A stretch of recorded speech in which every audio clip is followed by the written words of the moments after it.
옛날에 너무 많이 듣고 질문했던 것인데 한번 제가 다시 한번 말씀을 드릴까요? 인생은 무엇이라고 생각하십니까? 한마디로 이야기하면 무엇일까요? 이렇게 질문을 하면 많은 사람들이 비유로 인생은 무엇이다 이렇게 많이들 이야기합니다. 어떤 사람은 인생이 무엇이냐 그러면 나그네죠 이렇게 말하는 사람이 있고, 어떤 사람은 인생은 영국 무대와 같습니다. 무대에서 벌어지는 그 일들이 인생의 한 면을 보여주고 있습니다. 이렇게 말합니다. 또 어떤 사람은 마라톤으로 비유하기도 하고, 어떤 사람은 계절로 비유하기도 하고, 어떤 사람은 바다의 파도로 비유하기도 하고, 또 어떤 사람은 등산으로 비유하기도 합니다. 많은 비유가 있죠. 제가 인생은 무엇인가 그 비유하는 것들을 한번 찾아보니까요, 엄청나게 많더라고요. 인생이 가볍지가 않고 단순하지 않기 때문에 인생에 대한 비유는 끝이 없을 것 같습니다. 어떤 철인은 인생을 이렇게 말했습니다. 우물 밧줄에 매달려 있는 사람이다. 이렇게 말을 했어요. 이 말만 들으면 무슨 뜻인지 모르겠지만 그 철인의 그 이야기를 들어보면 어떤 사람이 길을 걷습니다. 그런데 갑자기 뒤에서 호랑이가 쫓아오는 거예요. 그러니까 큰일 났잖아요. 그래서 도망을 갑니다.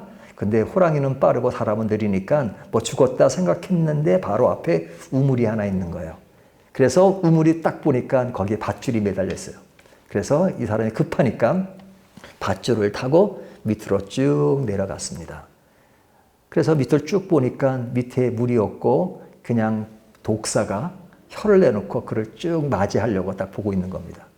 그래서 다시 올라가려고 하다 보니까 호랑이가 그 동그란 데서 이렇게 얼굴을 탁 내놓고 있어요. 그러니까 이 사람이 올라가지도 못하고 내려가지도 못하고 그런 상황에 놓였습니다. 그러니까 밧줄로 중간에 딱 이렇게 놓여 있는 거죠. 딱 매달려 있습니다. 그런데 한참 매달려 있다 보니까 너무너무 피곤해요.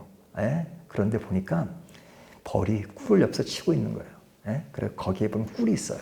그 와중에 손가락으로 꿀을 한번 착 먹어보니까 진짜 그 맛이 무슨 맛이에요? 꿀맛이에요. 꿀맛. 너무너무 좋은 꿀맛이에요. 그리고 있는데 그런 와중에서 꿀맛을 느끼고 있는데 조금 있다 보니까 힌지가 나와가지고 그 밧줄을 사각사각 갉아먹습니다. 또 조금 있으니까 검정지가 또 사각사각 갉아먹습니다.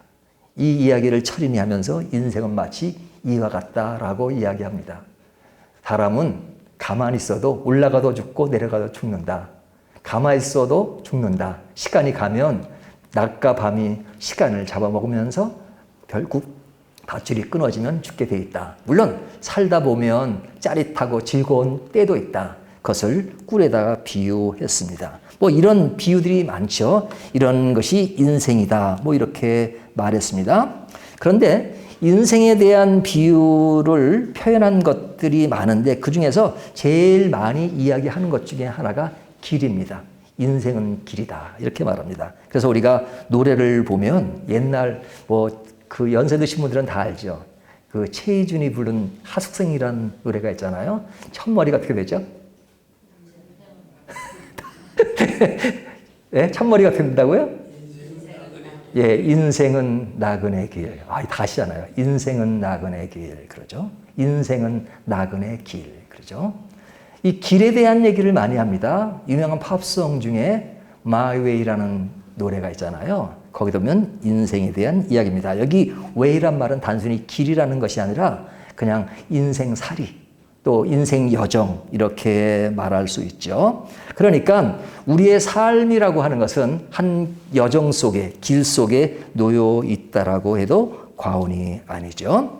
근데 이런 이야기를 길게 하는 이유는 뭐냐면 오늘 말씀을 보면 오늘 말씀은 인생이 무엇인가, 또 인생을 비유로 무엇이라고 말씀하지는 않습니다.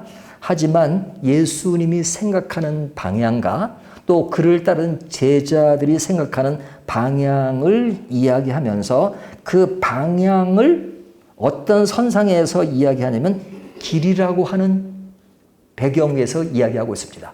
오늘 본문을 자세히 보면 9장 30절을 보면요. 그것을 떠나 갈릴리 가운데로 지날새. 자세히 보세요. 갈릴리 가운데로 지날새. 이 지난다는 것은 어디를 향해 가는 거예요? 길을 따라 가고 있는 거죠. 이것이 예수님이 가는 방향을 암시적으로 이야기합니다. 그리고 이제 33절부터 나오는 이야기는 제자들 쪽에서 이야기하는데 그 제자들이 가는 길에 대해서도 뭐라고 얘기하냐면 33절을 보면 가버나움에 이르러 집에 계실새 제자들에게 물으시되 너희가 길에서 서로 토론한 것이 무엇이냐 하시고 뭐라 그래요? 길에서 그러죠. 또 34절을 보면 그들이 잠잠하니 이는 길에서 서로 누가 크냐 하고 쟁론하였음이라. 어디서요? 어디서요? 길에서. 길에서. 그러니까 이 길이라고 하는 것은 하나의 물리적인 우리가 실제 발로 땅을 밟는 것이지만 그러나 이 말씀의 문맥 속에서 보면 단순히 물리적인 way, 길만을 이야기하는 것이 아니라 인생이 가는 길, 인생이 가는 여정 속에서 예수님과 제자들이 가는 그 내용들을 엮어가고 있는 겁니다. 그러니까 이 이야기는 인생의 길, 신앙의 길 그런 것을 이야기한다고 말씀하는 것이죠. 우리가 예수님의 사역을 보면 예수님의 사역 속에는 늘 길을 걸으셨는데 그 길 속에는, 길 가운데는 많은 사람들이 모였죠. 그래서 예수님은 그 많은 사람들이 모인 그 길의 선상에서 가르치시고 병자를 고치시고 그리고 그들을 먹이셨습니다. 먹일 때는 많은 사람을 먹이셨죠. 오병이어의 기적이라든지 칠병이어리의 기적 같은 것을 통해서 많은 사람들을 먹이시고 가르치시고 병자를 고치셨으면 어디서? 길에서요. 그래서 예수님이 가시는 그 길은 이것이 전부인 것처럼 보일 수 있습니다. 가르치시고 병자를 고치시고 먹이시는 것. 하지만 그런 인식이 들어서일까? 예수님은 그런 인식을 조금 낮추시기 위해서 틈틈이 예수님이 가시는 길을 멈추시고 그리고 어디로 가셨어요? 늘 강조하지만 한적한 곳으로 가셨습니다. 어떨 때는 제자들을 배를 태워서 호수를 타게 하시고 예수님은 산으로 가시기도 하시고 그래서 예수님은 한적한 곳 그리고 길이 아닌 다른 곳으로 향하시면서 내가 그 길에서 행하는 가르치는 것, 병자를 고치는 것, 먹이는 것이 전부가 아니라는 것을 은근슬쩍 알려주십니다. 자, 이렇게 암시를 하시는 주님이 이제 우리가 마가복음 지금 9장에 왔잖아요. 마가복음은 몇 장으로 되어 있죠? 몇 장으로 되어 있죠? 어려운 질문인가요? 예, 16장으로 되어 있죠? 16장이면 8장까지가 반이잖아요. 반을 넘어선 겁니다. 그래서 후반으로 가면서 예수님은 그 길에서 무엇을 많이 강조하시냐면 십자가를 많이 강조하십니다. 그 전까지는 십자가에 대한 이야기를 이렇게 숨기면서 이야기하셨어요. 뭐 일부러 숨긴 건 하지만 그 말 해도 못 알아들으니까 그러니까 그냥 예수님이 십자가를 가는 것이 이렇게 감춰져 있었지만 이제 후반으로 넘어가면서 십자가에 관한 이야기가 굉장히 명료해지기 시작합니다. 자, 그 명료해지실 때 아주 구체적으로 말씀하세요. 오늘 본문도 보시면 31절 이는 제자들을 가르치며 또 인자가 사람들의 손에 넘겨져 죽임을 당하고 죽은 지 3일 만에 살아나리라는 것을 말씀하셨기 때문이라. 자, 예수님이 뭐라고 말씀하셨어요? 내가 가는 그 길이 어디로 가느냐? 십자가로 간다. 그 십자가는 뭐냐? 내가 거기서 죽는 것이다. 사람들의 손에서 내가 죽고 3일 후에 살아날 것이다. 라고 아주 명료하고 구체적으로 말씀하셨어요. 물론 이전에도 한번 말씀하셨죠. 그래 또 말씀하십니다. 너무너무 분명하게 말씀하십니다. 그런데 그럴 말씀하는 선상에서 많은 사람들이 모였지만 이제는 예수님이 무리들을 조금 제껴놓으시는 것을 이야기합니다. 30절을 보면 그것을 떠나 갈릴리 가운데로 지날새 예수께서 아무에게도 알리고자 아니하시니. 자, 알리지 않는 것이 뭐예요? 지금 많은 사람들이 모였지만 이제는 많은 사람들이 아니고 제자들 중심으로 소수의 사람들이 모인 곳에서 이제는 아주 노골적으로 내가 죽을 것이다. 그리고 살아날 것이다. 이렇게 말씀하십니다. 그러니까 이제는 보다 구체적으로 십자가에 관한 이야기를 말씀하시는 거예요. 그 핵심이 뭐냐? 내가 죽을 것이다. 그리고 3일 만에 살아날 것이라고 말씀하시는 겁니다. 이 길을 위해서 예수님의 사역의 농도는 십자가로 진해지기 시작합니다. 그 동안까지는 십자가가 진하기보다는 십자가가 서서히 나타나기 시작했다면 이제는 아주 십자가라는 것이 아주 명료하게 조금씩 드러나기 시작합니다. 자, 이것이 예수님이 마지막 선상 십자가로 가면서 점점 명료하게 보여주시는 거예요. 왜? 주님이 가시는 길의 종착지는 바로 그것이었기 때문에 그렇습니다. 그러니까 이제 많은 사람들이 아니고 무리들이 중요하기보다는 이제 그 제자들이 그 십자가를 분명히 알기를 원하셨죠. 그래서 제자들에게 두 번째로 또 말씀하시는 겁니다. 내가 사람들의 손에 죽임을 당하고 그리고 3일 만에 살아나리라. 그렇게 말씀하셨어요. 제자들 앞에 집중적으로 무리를 제껴놓고 말씀하신 겁니다. 근데 제자들의 반응이 어떠하죠? 오늘 본문 마가는 이렇게 말합니다. 제자들의 반응에 대해서 32절을 보면 그러나 제자들은 여기 그러나 그러나 so가 아닙니다. so 그래서 제자들은 그 말씀을 알아듣고 이것이 아니라 그러나 제자들은 이 말씀을 깨닫지 못하고 묻기도 두려워하더라. 예수님은 열정적으로 십자가에 관한 이야기를 알려주기 시작했는데 제자들의 반응은 그러나 깨닫지도 못하고 두려워한다라고 말씀하고 있습니다. 이들이 깨닫지 못했다는 것은 그 말 자체, 문자적인 그 말 자체를 알아듣지 못했다는 것이 아니죠. 문자적으로는 다 이해를 했겠죠. 십자가라는 거 몰랐겠어요? 그 당시 십자가는 사람들을 처형시키는 도구였는데 그 십자가를 모를 리가 없습니다. 십자가란 말을 이해하죠. 뭐 예수님이 죽었다 살아난다는 부활, 그 말 뜻을 몰랐을까요? 그 말 자체를 몰랐을까요? 문자적으로는 십자가도 알고 그리고 살아난다는 그 말을 알고 있지만 예수님이 말씀하시는 본 의도와 그 개념을 이해하지 못하는 겁니다. 그러니까 마가는 말씀을 깨닫지도 못하고 그러니까 묻기도 두려워하더라 그러는 겁니다. 그러니까 우리가 어떤 분야든지 이렇게 처음 시작할 때 보면 사람들이 어려워하잖아요. 하지만 조금 알게 되면 뭐 다 알 것 같이 얘기하잖아요. 초보 수준을 막 넘기려고 할 때 모든 것을 다 아는 것처럼 생각합니다. 왜냐하면 그 깊은 컨셉이 있고 의미가 있는데 그것보다는 그냥 그 말 자체만 알아들으면 내가 아는 것처럼 이해할 때가 있어요. 그래서 그때는 다 아는 거, 뭐 별거 아니네 이렇게 말할 때가 있잖아요. 우리가 말에 대해서도 그렇습니다. 제가 어떤 영국인과 전 대화를 하기 시작했는데 그 사람이 말을 하다가 그런 이야기를 하더라고요. There is a frog in my mouth. 그 말을 딱 하는데 제가 그 말을 정확하게 알아들었어요. 100% 알았죠. 내 입안에 개구리가 있다. 근데 제가 그 말을 100% 알아듣고 있어요. 그래서 제가 그 말을 듣고 그분의 입을 보니까 그 입 안에는 개구리가 없어요.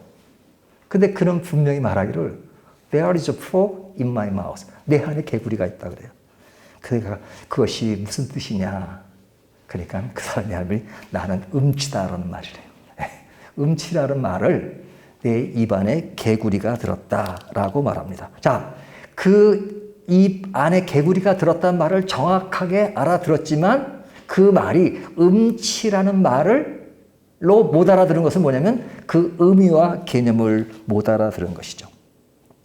그러니까 오늘 많은 신자들이 우리가 교회 안에서 설교 가운데 십자가라는 이야기도 하고 부활이라는 얘기도 하고 은혜란 말도 이야기하고 사랑이란 말도 이야기하지만 그러나 그런 말들을 수없이 듣기 때문에 마치 다 알아듣는 것처럼 생각하지만 그러나 그 안에 포함된 깊이 있는 그 진정한 의미를 알지 못한다면 모르는 것이죠. 모르는 것이죠.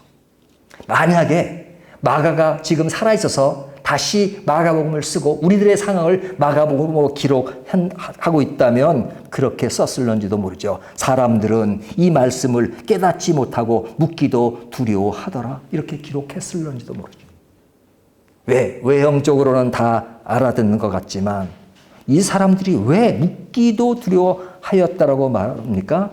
피하고 싶은 거죠. 피하고 싶은 거죠. 십자가를 좋아하는 사람은 없잖아요. 그렇죠? 십자가 제자들은 누구보다도 십자가는 사형틀이라는 것을 알고 있었어요. 그러니까 예수님이 그냥 지난번에도 말씀하시는데 십자가를 얘기하시고 죽는 것을 얘기하시고 그러니까 베드로는 그냥 주는 살아계신 하나님의 아들이라고 고백했으면서도 불구하고 그냥 그 말을 하시니까 아니되옵니다. 아니되옵니다. 그렇게 이야기했잖아요. 왜? 그 의미를 모르니까. 그런 제자들에게 예수님은 제자들에게 물으십니다. 31절을 보면 가버나움에 이르러 집에 계실새 제자들에게 물으시되 그러죠. 어디서 물으시죠? 집에서, 집에 계실새 그러죠.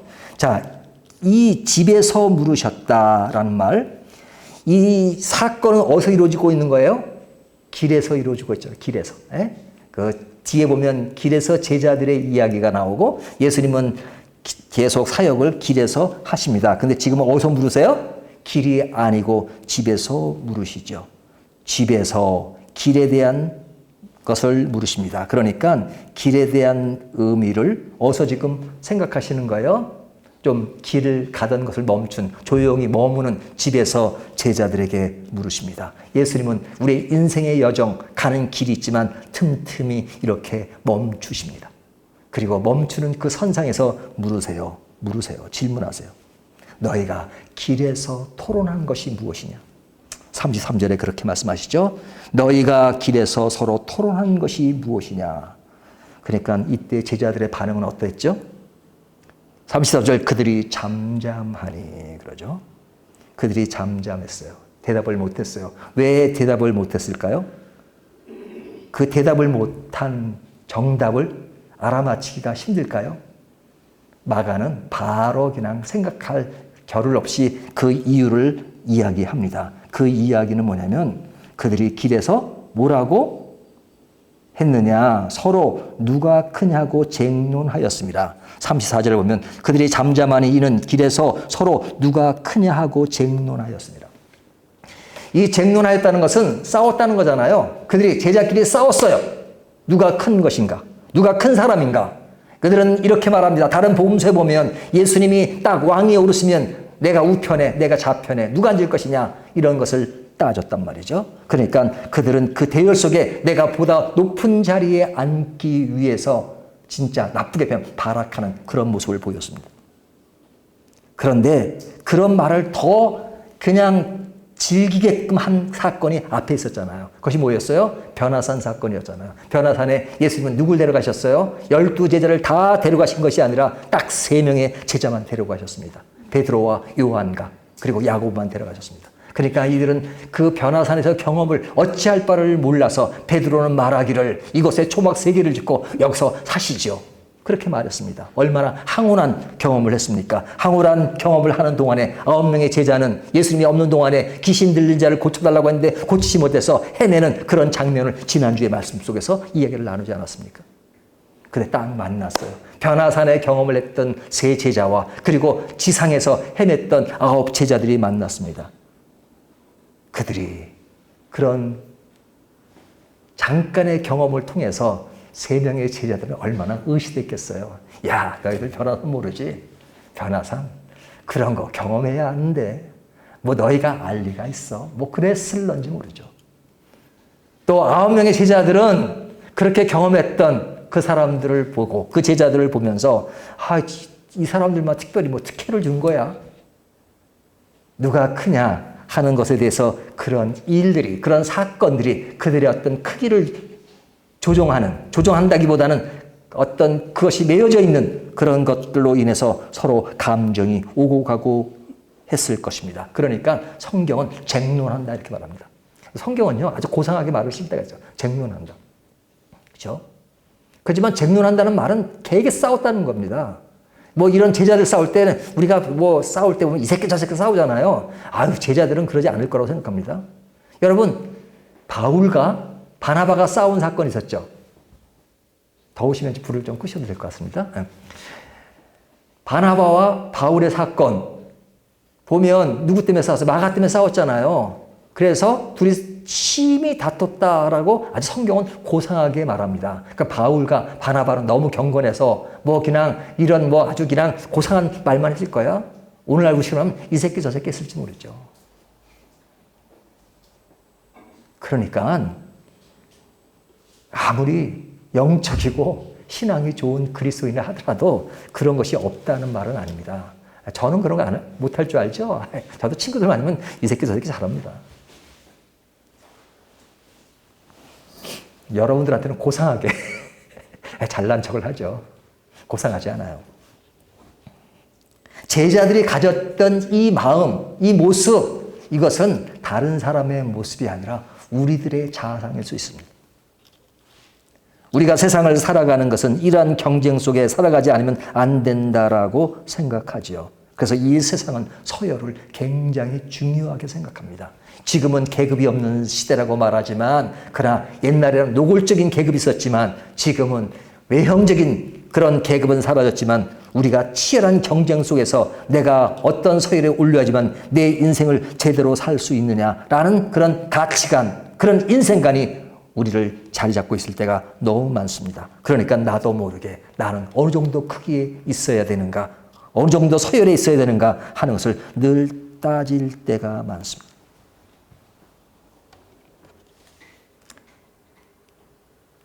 이것을 보면 예수님이 가시는 길과 제자들의 가는 길이 달랐다는 것을 보여주죠. 물리적으로 가는 길은 똑같았어요. 같은 방향을서 같이 이야기도 하며 갔죠. 하지만 예수님이 가시는 길은 어떤 길이에요? 십자가의 길이에요. 십자가의 길이에요. 하지만 제자들의 길은 십자가의 길이 아닙니다. 누가 크냐를 따지는 나의 욕망과 나의 위치와 나의 것을 만들어가는 그런 길을 가고 있습니다. 그래서 서열을 중시 여기는 이 길을 가고 있다면 이 길은 같은 길인 것 같지만 다른 길을 가고 있는 것입니다. 외적인 물리적인 길은 같은 길이지만 그 마음으로 해석해 볼 때 그 예수님과 제자들은 다른 길을 가고 있었던 것이죠.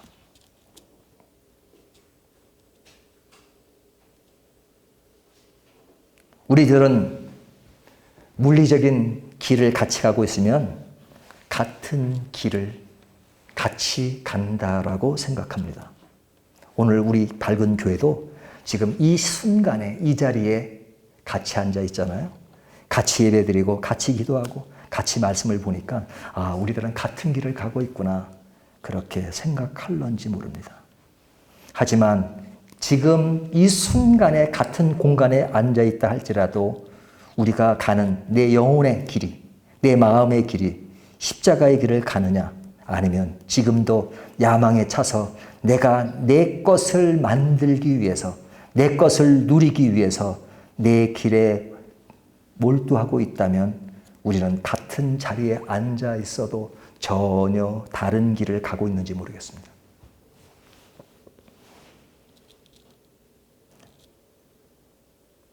제자들이 마음에 담고 있는 그 길에는 십자가를 피하고 싶어 합니다.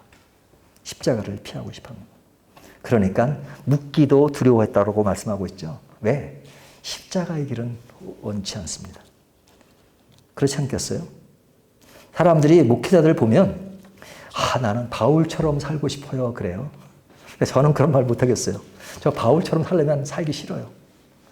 바울, 똑똑한 사람이, 집안도 좋은 사람이 예수를 믿고 나서 어떤 삶의 변화를 일으켰습니까? 그 영적인 행복과 기쁨이 넘쳤지만 그러나 외형적으로, 환경적으로는 감옥에 들어가고 늘 매맞고 이리 도망다니고 그랬던 것이 많잖아요. 그런 바울을 따라 살기를 원하십니까? 영적이라는 측면에서 yes! 라고 말할지 모르지만 실제 그런 삶으로 된다라고 하면 거절할는지 모릅니다. 실제로 우리는 이론적으로 그리고 안에 어떤 교리적인 차원에서 우리는 믿음의 길, 십자가의 길을 이야기하지만 그러나 자꾸만 내 실생활 가운데서는 그런 길을 원하지 않고 그래서 그 길을 가야 되는데 가기는 싫으니까 어떡합니까? 침묵으로 일관합니다. 그래서 제자들이 묻지도 아니했다라고 말씀하고 있죠. 묻지도 않습니다.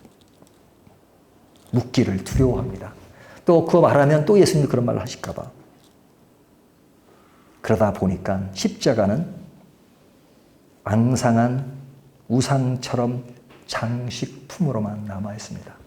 그 십자가는 우리의 영혼 속에 우리의 마음 속에 자리 잡아야 하는데 우리는 그 십자가를 말하고 싶지 않고 묻고 싶지 않고 그러다 보니까 우리는 십자가가 있어야 되는 그런 생각 때문에 우리들의 십자가는 그냥 외형적으로 보이는 앙상한 장식품으로만 십자가에 남아 있습니다.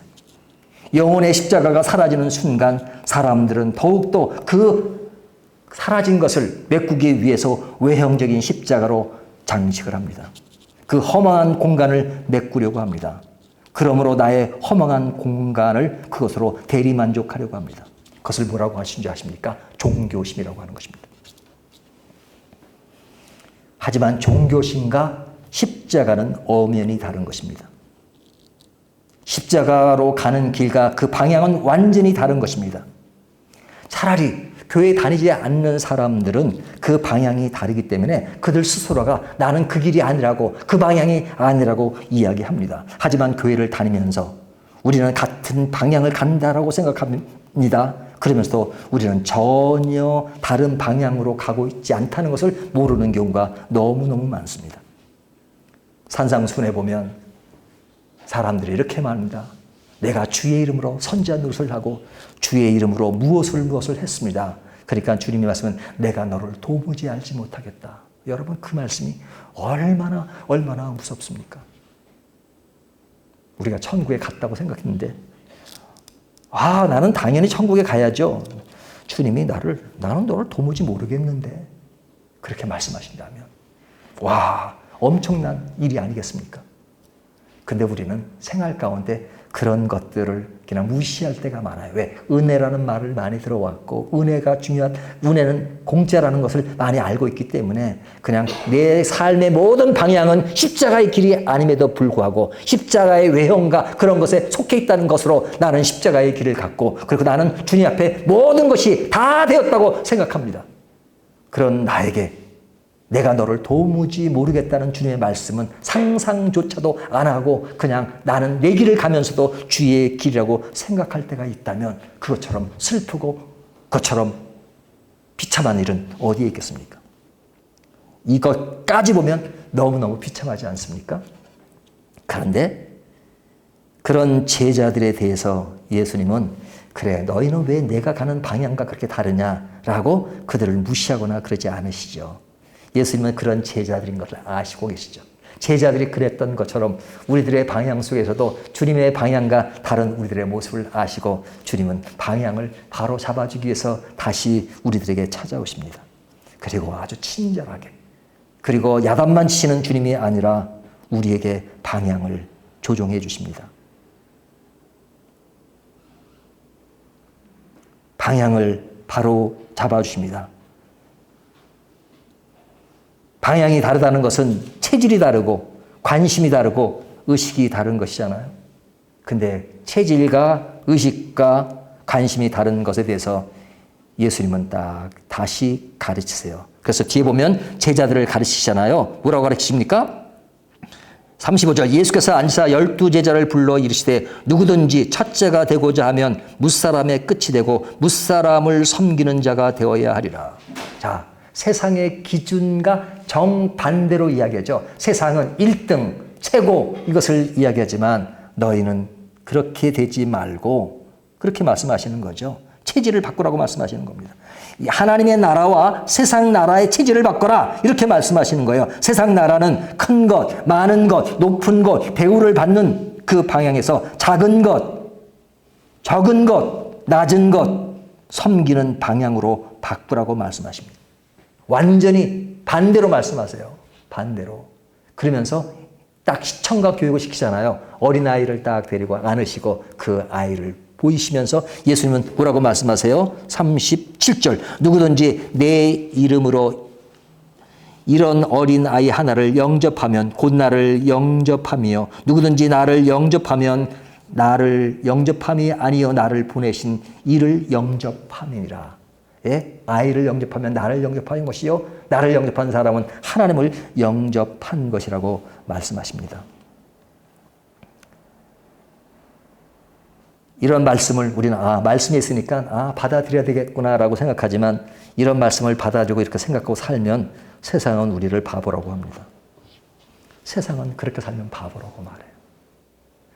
무슨 지금 네가 진짜 그냥 열심히 노력해가지고 큰 거, 많은 거, 풍요로운 걸 해야지 뭘 작은 것, 낮은 것, 바보 아니야, 바보 아니야? 예? 그런 여건이 마련되어 있는데 그것을 하지 못하는 것이 바보지라고 말합니다. 하지만 분명한 사실은 이겁니다. 여러분, 바보처럼 보일 수 있어요. 하지만 왜 바보처럼 보이느냐? 세상을 크게 보면 하나님은 작아 보입니다. 하나님은 작아 보여요. 그래서 세상의 어떤 기준과 세상의 논리로 세상을 살아가야 그냥 성공하고 살아가는 것처럼 보입니다.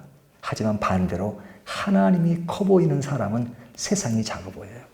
세상이 추구하는 그 논리와 그런 것이 그럴싸해 보이지만 바보라고 사람들이 이야기하지만 하나님이 크게 보이면 하나님 나라가 크게 보이면 십자가의 길이 크게 보이면 그때 우리는 그 속에서 세상에 놓인 그런 것들이 작아 보일 수 있습니다. 그래서 주님은 끊임없이 하나님이 크게 보이는 것을 제자들에게 말씀하시는 것입니다. 너희가 세상에서 그 일어나는 그 기준 그것은 왜 그러느냐? 세상을 크게 보기 때문에 그런 것이다. 하지만 그렇게 보면 세상은 크게 보면 하나님은 작아 보이니까 너희가 꽁치, 뒤에 낮은 것으로 그렇게 보이지만 하나님은 진짜 원하는 것은 하나님도 큰 걸 원해. 높은 것을 원해. 그런 것을 원해. 그러나 어떻게 높고 어떻게 큰 것을 원하느냐? 하나님 나라에서 십자가의 기준에서 그런 것을 원한다. 그러려면 세상 사람들이 그런 주장하는 그것들은 너무너무 작은 것이야. 일단 시각이 바뀌면 하나님이 크게 보이면 세상은 별거 아니야. 작아 보인다. 그 작은 곳에서 그냥 바둥바둥하는 그 모습이 보면 처절해 보인다 이거죠. 하지만 여러분 그리스도의 십자가 안에서 십자가로 가는 그 구원의 드라마와 구원의 넘치는 풍성함 속에서 내 인생의 모습을 다시 한번 해석해보고 그 안에서 내 인생의 가치와 삶의 가치와 신앙의 가치를 보면 세상 사람들이 바보라고 해도 우리 안에 넘치는 하나님의 풍성함과 사랑과 은혜가 우리를 지배하기 때문에 세상이 뭐래도 우리가 가는 길은 너무나도 멋지고 크고 영원한 것이고 완전한 것이고 그리고 기쁜 것이고 그리고 그것에 끌려다니지 않는 그 길입니다. 그렇다면 우리는 어떤 길을 가기를 원하십니까? 주님이 원하시는 그 길을 택해서 그 방향으로 가시겠습니까? 아니면 제자들이 크고자를 논했던 그 방향으로 가시겠습니까? 그렇게 가는 제자들을 향해서 주님은 방향을 바꾸라고 말씀하십니다. 그렇게 말씀하시는 하나님은, 예수님은 오늘 우리에게도 이렇게 말씀하십니다. 그런 길 짜릿해. 왜? 하나님의 세계는 보이지 않고 세상의 세계는 보이니까 그렇게 느낄 수가 있어. 하지만 바꿔. 방향을 바꿔. 십자가의 길로, 주님의 길로, 하나님 나라의 길로 주님은 오늘 우리에게도 그렇게 말씀하십니다.